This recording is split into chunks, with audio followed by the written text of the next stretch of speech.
Amém. Amém, querido? Abra a palavra de Deus ou ligue sua Bíblia. Só para variar um pouco, eu vou ler o livro de Jó, capítulo 10,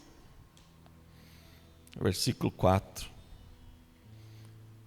E quando essa palavra veio no meu coração, eu fiquei assim, mas eu acho que eu já falei isso, e realmente eu falei lá em fevereiro. Se alguém for no canal do YouTube, está a mesma passagem, só que a mensagem é outra.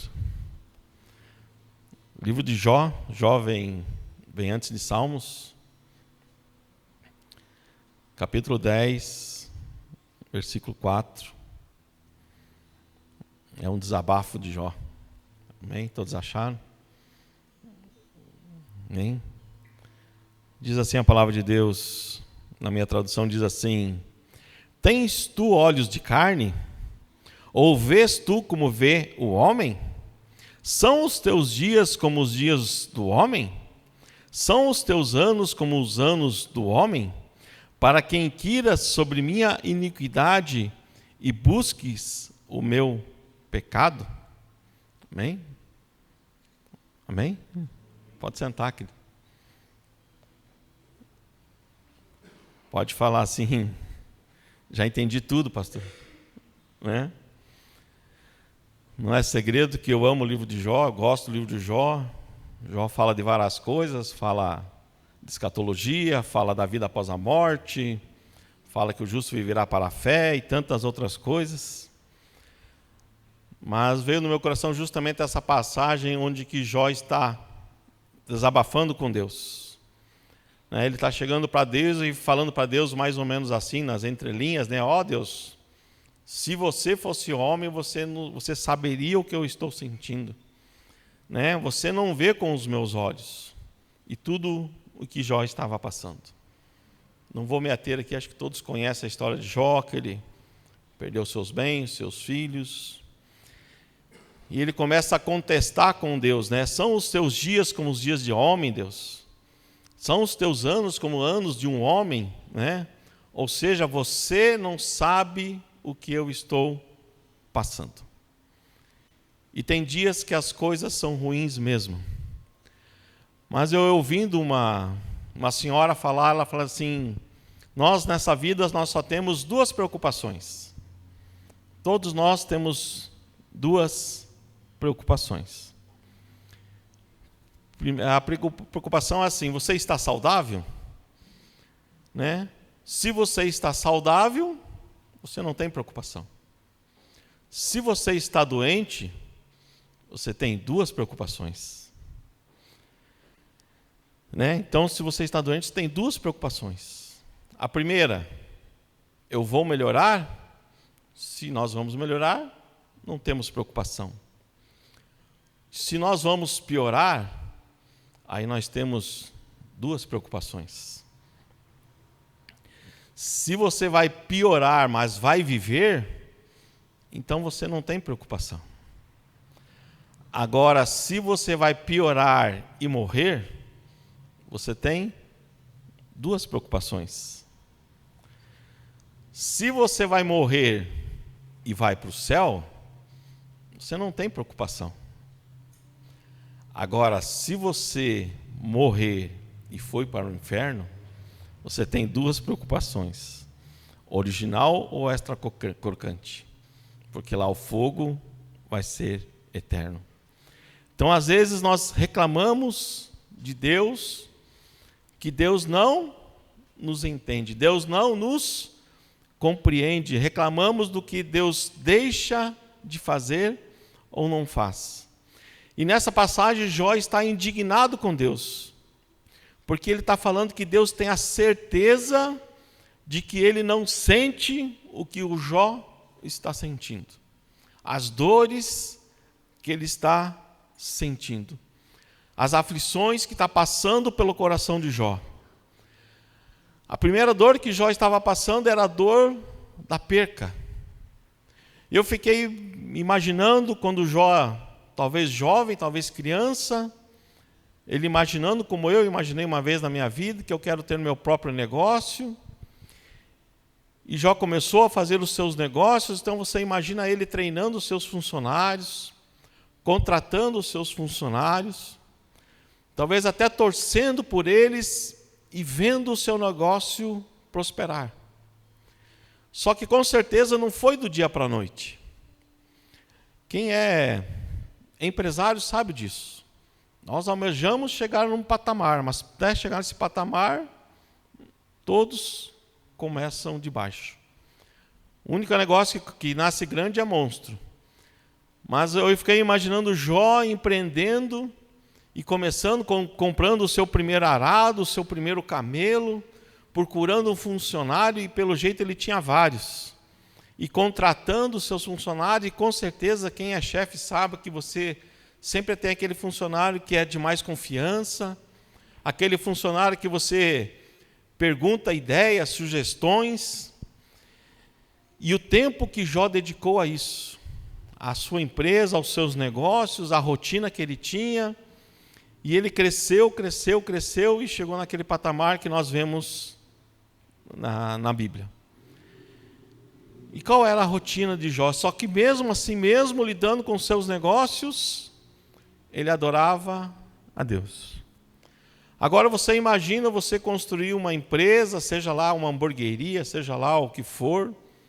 Você constrói, de repente, do dia para a noite, você perde tudo. Então Jó estava sentindo a dor da perca do seu negócio. E você consegue imaginar isso na sua vida? Você perder o seu emprego, perder o seu negócio, perder a tua fonte de renda? Então Jó estava com essa dor e ele começou a reclamar com Deus. Ó Deus, tu tem olhos de carne, tu vês como o homem vê. E ele começou a reclamar com Deus, e se nós olharmos para o lado humano, ele tinha até razão. Mas ele não estava entendendo o que Deus queria fazer na vida dele. E depois veio a dor do casamento abalado. O casamento começa, quando nós conhecemos a nossa amada ou o seu amado. E eu já falei uma vez aqui, que quando nós pegamos os desenhos da Disney, ou seja qual for, que tem o príncipe e a princesa, e eles lutam e batalham, e termina o desenho no dia do casamento. E vem aquela frase: viveram felizes para sempre. O único desenho que mostra depois do casamento é o do Shrek. Cheio de filhos, os filhos aprontando, correndo pela casa. Mas Jó estava com a dor do seu casamento, que quase ninguém fala. Seu casamento estava abalado. Aí eu começo a imaginar Jó trabalhando, construindo a sua empresa, o seu legado. Ele conhece a sua esposa, e naquele tempo acho que não tinha namoro como existe hoje, mas ela engravida do primeiro filho, e a alegria que veio na casa. E passou-se mais algum tempo o segundo filho, e passou mais um tempo o terceiro filho, e assim foi indo por 10 vezes. E eu imagino a alegria dele como pai. E eu imagino a alegria dele de ver os seus filhos em comunhão. E ele pregava para os seus filhos. Todas as vezes que os seus filhos faziam festa, ele chamava eles, ó Senhor, e fazia um sacrifício e adorava a Deus. Ó Pai, se porventura eles pecaram, se eles blasfemaram na hora da alegria, ele fazia um sacrifício. E a sua esposa fazia parte disso. Diz a palavra de Deus que os filhos se reuniam de tempos em tempos para fazer festa. E eles eram unidos. E isso é consequência da mulher dele também. A mulher dele, a esposa de Jó, com certeza tinha uma grande, culpa nesse ambiente familiar, porque é ela que educava, é ela que carregou no ventre, é ela que ensinou a comunhão, a responsabilidade. Ou seja, com certeza ela deu a maior parte da educação para os seus filhos. E num determinado dia, vocês conhecem a história, veio um vento, eles estavam fazendo festa na casa, derruba-se, seus filhos morrem. Aí se não bastasse isso, você imagina como ficou a mulher de Jó? a dor de ter visto os seus filhos nascerem, crescerem, e num só dia ter que enterrar os seus 10 filhos, e logo depois ela vê seu esposo totalmente enfermo. Eu não sei se você consegue se colocar no lugar da mulher de Jó, mas como ficaria o seu casamento? Como ficaria o nosso casamento se fôssemos nós que tivéssemos que passar por isso? Como ficaria? Será que não abalaria o nosso casamento? Hoje em dia nós vemos que por qualquer problema financeiro, um casamento é abalado. Por uma bobeirinha, por um copo, às vezes fora do lugar, às vezes os casais fazem um fervo e Satanás entra no meio e o casamento começa a ficar abalado por uma situação financeira, ou por uma morte, ou por alguma coisa que até Deus não está respondendo de acordo com aquilo que nós queremos. Então Jó estava com todas essas dores, a dor do casamento, a dor de perder suas coisas, a dor da perca. E o pior, né? Lá em Jó 19 fala assim: todos os meus amigos íntimos me abandonaram, e aqueles aos quais eu amava se voltaram contra mim. Jó também estava com a dor da perca dos seus amigos.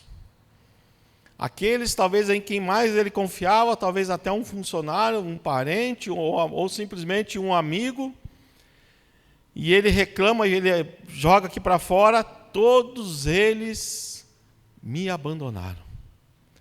Imagina como estava o coração de Jó para falar aquele versículo que eu falei no começo. Ó Deus, você tem olhos de carne, você sabe o que eu estou sentindo, né? E é engraçado quando nós falamos de amigos, e a gente vê nitidamente que a amizade do homem e a amizade da mulher é diferente. O homem, quando encontra outro amigo no mercado e fala assim: e aí, seu feio? Fala, seu barrigudo, e não sei o que, e se xingam, e saem e falam assim: cara, esse cara é gente boa. E da mulher é diferente. Uma encontra a outra no mercado, fala assim: nossa, o que você fez no seu cabelo, está lindo. Ai, e essa sua roupa maravilhosa. Aí se separam: nossa, mas eu não aguento essa mulher, né? E é mais ou menos assim que a gente vê as amizades. Mas aí eu pergunto: nós temos amigos sinceros e verdadeiros que nós possamos abrir o nosso coração? Será que quando nós estamos passando por algum problema no nosso casamento, no nosso emprego ou nos nossos negócios, será que nós temos um amigo que realmente nós podemos chegar, abrir o coração e falar assim: poxa, me ajude, ore comigo? Não como os amigos de Jó, que no primeiro momento foi um momento louvável, mas depois começaram a acusar Jó de tudo que era coisa. Começaram a acusar Jó de agiota, de pedófilo, de que maltratava os velhinhos e de tantas outras coisas. E teve um amigo que teve a capacidade de falar: olha, Jó, os seus filhos mereceram morrer. Que tipo de amigo nós somos? Nós somos aquele amigo verdadeiro que, independente das circunstâncias, nós estamos lá para apoiar os nossos amigos. Nós somos aqueles amigos que, olha, independente do que aconteça, conte comigo, pode me ligar a hora que for.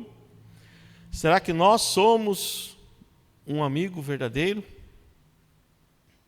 E geralmente quem nos magoa são as pessoas que estão mais próximos da gente, infelizmente. Às vezes por uma palavra, às vezes por um gesto ou por um não gesto, né? Essas pessoas que às vezes nós esperamos são as que mais nos magoam. E às vezes é melhor não ter amigos do que alguns amigos. Às vezes tem amigos que é melhor não ter.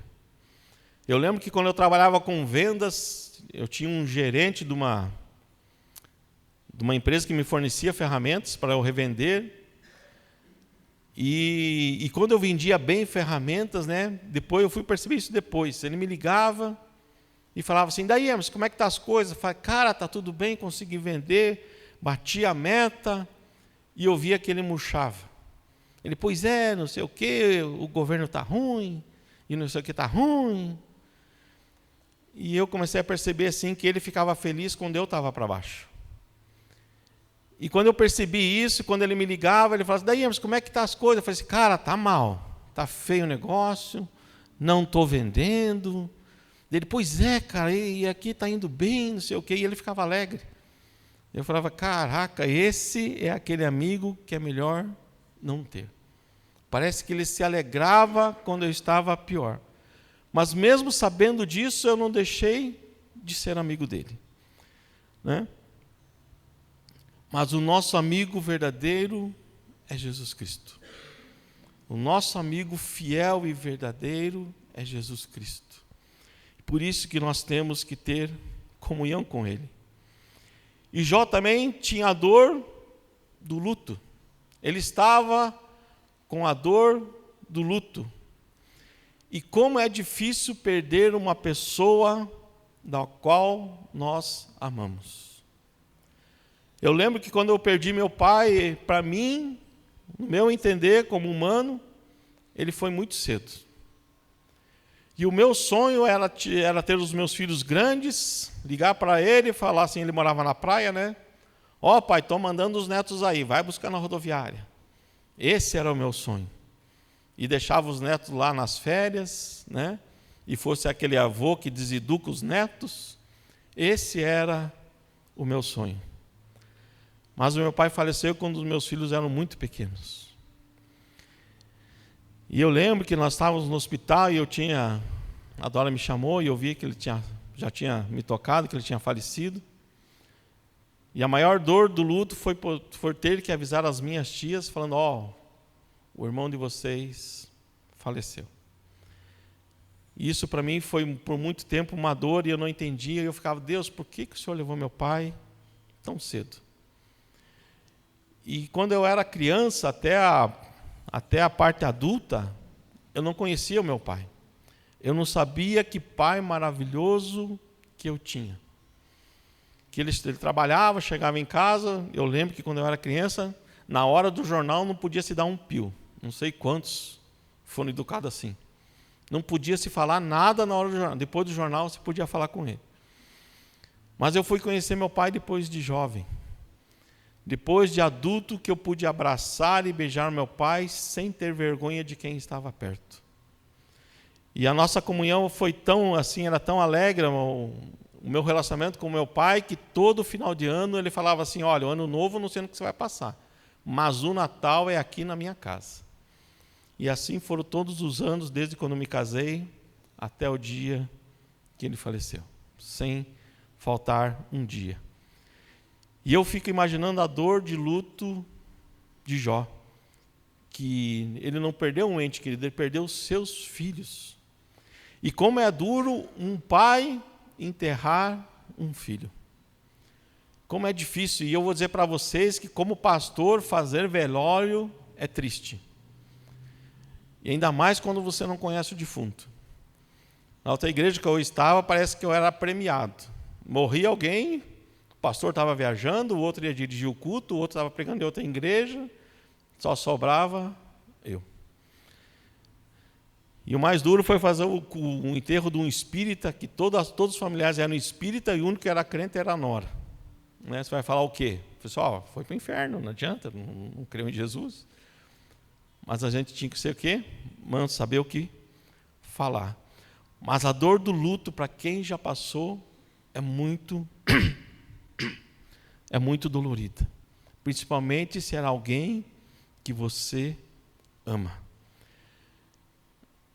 E essa dor é difícil de passar. E muitas vezes nós brigamos com Deus. Deus, por que o Senhor levou? Por que o Senhor curou? Por que o Senhor não fez isso? E era mais ou menos isso que Jó está falando aqui no capítulo 10. E se não bastasse, em Jó 12:4 fala assim, fala da reputação de Jó. Eu sou como aquele que é zombado por seu vizinho, que invoca a Deus e ele lhe responde. o homem justo e reto é motivo de riso e escárnio. O que Jó está falando? Eu falei assim, ó Deus, eu adoro ao Senhor, eu prego do Senhor, eu falo do Senhor, eu falo que tenho intimidade com o Senhor fala comigo, mas o Senhor se calou e só está vindo desgraça sobre a minha vida. E ele fala assim, olha Deus, e agora? Eu falo do Senhor e os meus vizinhos estão fazendo chacota de mim, do Deus em que eu creio. E o que fazer quando a reputação de Jó está abaixo? E se você for ler o livro de Jó, era tão interessante, porque quando ele chegava na praça para conversar, os anciãos se levantavam para ele sentar. Então dava de ver que Jó não era tão velho assim. Os jovens, diz a palavra de Deus, que se retiravam da presença dele, só por ele ter chegado ali. E depois que aconteceu tudo isso, o que aconteceu? Não se levantavam mais quando Jó aparecia. Pelo contrário, os jovens chegavam nele e cuspiam na cara de Jó. Então a reputação de Jó estava mais do que abalada. Ele virou motivo de chacota. E eu não duvido que no nosso meio não esteja alguém que passou por isso, ou que esteja passando por isso. Você adora a Deus, mas Deus não te responde, Deus não faz, e alguém chega e tira sarro, cadê o teu Deus? Onde está o teu Salvador? Né? E no capítulo 6, versículo 8, né, Jó entendia que Deus não ouvia ele. E Jó desejou a sua morte, e fala assim, ó, quem dera se cumprisse o meu rogo, e que Deus me desse o que anelo, e que fosse do agrado de Deus esmagar-me, que soltasse a sua mão e me exterminasse. Isso ainda seria a minha consolação, e exultaria na dor, que não me poupe, porque não tenho negado as palavras do santo.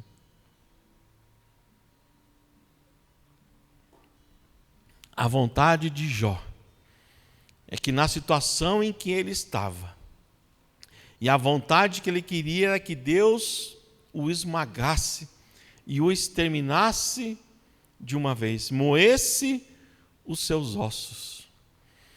E eu quero perguntar para você, você conhece alguém que não teve culpa e que Deus se agradou em moê-lo, em virar as suas costas e fazer com que ele sofresse todas as dores por minha e por sua causa?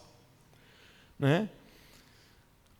Então Jó queria que Deus fizesse com ele o que Deus fez com Jesus na cruz. Esse é um dos motivos que eu gosto do livro de Jó. Ele queria que Deus fizesse com ele exatamente o que Deus fez com Jesus na cruz do Calvário. E a indignação de Jó era tanta que no Jó capítulo 9, versículo 32, fala assim, porque ele não é um homem como eu sou, para que eu deva responder-lhe e para que cheguemos juntos em juízo.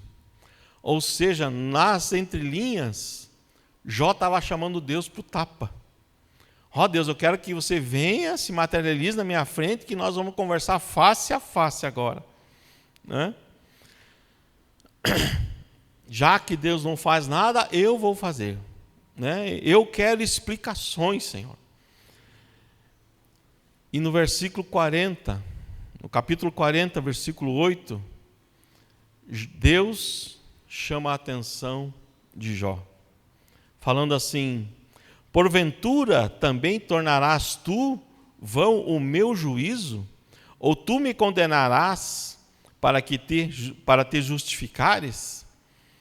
Quando Jó começa a falar com Deus, quando Deus começa a falar com Jó, ele já responde desse jeito no versículo 40, no capítulo 40, versículo 8. O que você está achando que eu estou fazendo, Jó? Né? Jó chamou a atenção, Deus chamou a atenção de Jó. E quantas vezes nós questionamos a Deus? Eu questionei a Deus por que Ele levou o meu pai. Questionei muitas vezes porque algumas portas não se abriram. Por que certas pessoas não foram curadas? Quando nós vamos para a palavra de Deus e olhamos a história de Estevão, ele está lá pregando, e as pessoas estão olhando para ele e vendo na face dele como se ele fosse um anjo. Mas o que aconteceu depois que ele pregou? Vieram os homens e o apedrejaram. Ele morreu. E eu fiquei questionando, cara, mas como é que um homem cheio do Espírito Santo, diz a palavra de Deus, pregando o Evangelho, Deus permitiu que ele morresse? E um pouco mais para frente, no livro de Atos, está lá Pedro preso. Um dia antes tinham matado o outro apóstolo. E Pedro está lá fazendo o quê? Dormindo. Aí eu me pergunto, cara, o que você vai fazer se você souber que amanhã você vai morrer? Né? Eu ficaria em oração. Mas Pedro estava dormindo. E quando o anjo chega nele e fala assim, ó, Pedro, se levanta. E Pedro se levanta. E Pedro vai andando, e Pedro achando que era um guarda. E o anjo fala assim, não, Pedro, põe a sandália, Pedro. E Pedro vai lá, põe a sandália, e o anjo fala assim, olha, põe a blusa que lá fora está frio. E Pedro põe a blusa e não entendendo nada, e começa a andar com o anjo. E quando vê, ele foi liberto pelo poder de Deus. O anjo estava ali para tirá-lo da prisão e tirou. Aí eu fico perguntando, por que Deus permitiu que Estevão morresse? E por que Deus livrou a Pedro? Né? E às vezes nós nos perguntamos isso. Por que Deus fez com fulano e não fez comigo? Mas quando eu olho para o livro de Jó e ele fica falando isso, né? O versículo que nós lemos no início, tens tu, porventura, olhos de carne? Vês tu como vê o homem? São os teus dias como os dias do homem? Ou são os teus anos como os anos de homem? Para te informares da minha iniquidade e averiguares o meu pecado? E eu vejo, e quando eu leio esse versículo, eu fico imaginando Deus falando assim, eu vou te responder, Jó. E quem respondeu esse versículo foi João. João 1,14 fala assim, e o verbo se fez carne, e habitou entre nós, e vimos a glória como a glória do unigênito do Pai, cheio de graça e de verdade. O próprio Deus veio em carne, respondendo aquilo que Jó estava pedindo no capítulo 10. E Jesus teve fome, como talvez alguns de nós passamos fome. Jesus teve sede. Jesus teve cansaço. Jesus foi tentado como muitos de nós somos tentados. Jesus vê o seu amigo morto, Lázaro, e Jesus viu os seus melhores amigos, os seus companheiros, aqueles que dormiam com ele dia e noite, o abandonarem. E aquilo que Jó pediu, né, como eu queria que Deus me esmagasse, foi justamente o que aconteceu com Jesus na cruz. Né? Ele foi moído pelas nossas iniquidades. O castigo que nos traz a paz estava sobre ele. E pelas suas pisaduras nós fomos sarados. Ou seja, toda a situação está nas mãos de Deus. Tudo está sob o controle de Deus.